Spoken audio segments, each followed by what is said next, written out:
We take securing our Bitcoin very seriously. And the big question is, what happens when one of the tools that you trust to help you to secure your Bitcoin completely fails?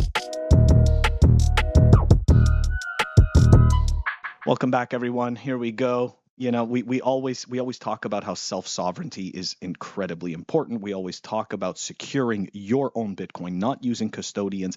But let's say you did these right things. Let's say you followed the best, quote unquote, best practices, and somehow something goes wrong. Well, this is the type of story that we're going to dive into today. Let's go to it. So this hacker just cracked a Satoshi era Bitcoin wallet holding 3 million in BTC, or according to the article, 43 Bitcoin, or 43.6 Bitcoin. Anyways, let's dive into it. Hardware hacker Joe Grand, also known as Kingpin in the hacker community, has successfully cracked a long-lost, time-locked Bitcoin wallet from the Satoshi era, containing $3 million worth of Bitcoin. This modern-day digital treasure hunt began. It's funny because they're making it seem lighthearted, okay? This modern-day treasure hunt. Anyways, I promise you, the person whose Bitcoin this is, they don't see this as a treasure hunt. They're sweating the whole time. Anyways, so the treasure hunt began when an unfortunate crypto hodler, a Bitcoin hodler from Europe, reached out to Grand for help. The wallet's password, generated by the password manager RoboForm, had become corrupted, locking the owner out of their 43.6 Bitcoin fortune acquired in 2013. Now, I want to make a quick comment here about these password managers, because of course I also have one of these, and you can choose right, the number of characters that you use. You can choose the type of characters that you use, right? Essentially all making the passwords more and more complex, okay? But the thing is this, you're never going to remember any of these passwords. So you will essentially, using the password manager creates the dependency on the password manager. So, and I'm not saying that you shouldn't use one. I'm just saying understand the trade-off. So the brain, right? Like having a password that you easily remember, or not necessarily easily remember, but a password that you can remember that is relevant to you, but complex enough not to easily figure out, versus something that you totally have no knowledge or recollection of. The closest thing that you can get, to randomness in terms of generating passwords, let's be honest, right?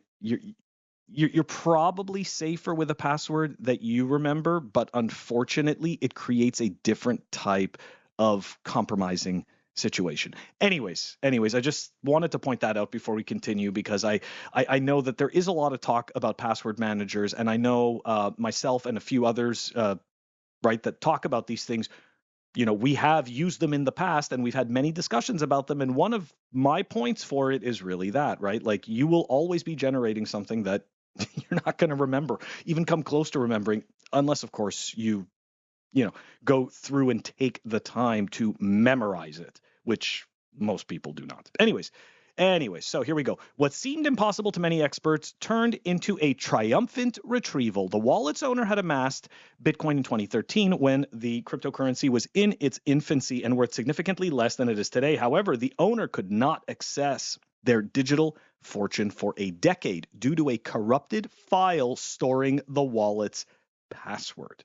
And this obviously makes the case for having backups of those files. This also makes the strong case for having backups of those files. Grand embarked on a complex journey to crack the wallet's password. Unlike his previous exploits, this task was particularly challenging due to the nature of the wallet's password generation process. RoboForm, a password manager known for its robust security features, generated the password. Grand and his German friend discovered a flaw in the wallet owner's specific version of RoboForm. This flaw made the password generation process less random, allowing them to narrow the possible passwords to a particular time range as per the report. After meticulously analyzing the RoboForm version and narrowing down the time frame for the password generation, Grand and his friend successfully cracked the wallet's password. Grand, a well-known hardware hacker, gained attention for helping a crypto wallet owner recover access to $2 million in cryptocurrency. This individual had forgotten the PIN to his Trezor wallet and believed his funds were irretrievably lost. Of course, right, these articles, for whatever reason, they always have to insert the hopium about the about NGU and the Bitcoin price. So here we go. There's a tweet that's highlighted here from Bitquant. I don't know what the mass media is telling you or what geopolitics will bring. The only thing I'm confident about is that Bitcoin is going to 95K. I hate all these predictions.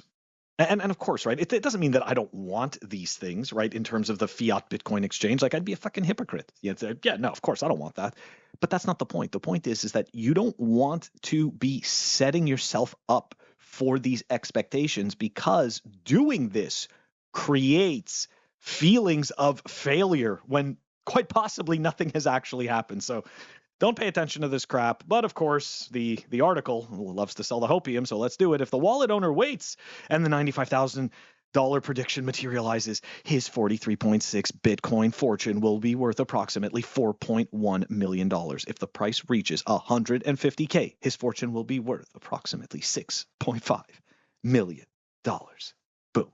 I'm happy that this was a story that had, the silver lining, and that this guy was able to retrieve his Bitcoin.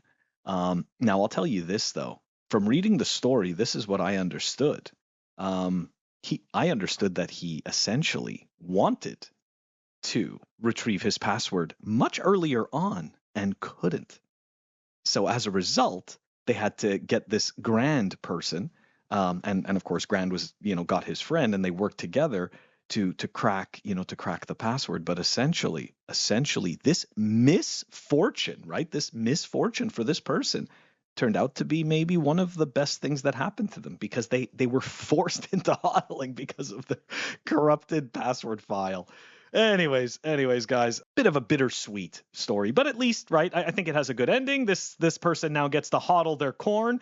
Hopefully there's lessons learned, right? As in backing up, if he is still using a password manager, possibly backing up some of the more important files. So anyways, guys, that does it for today. That's the clip. I'm going to catch you tomorrow.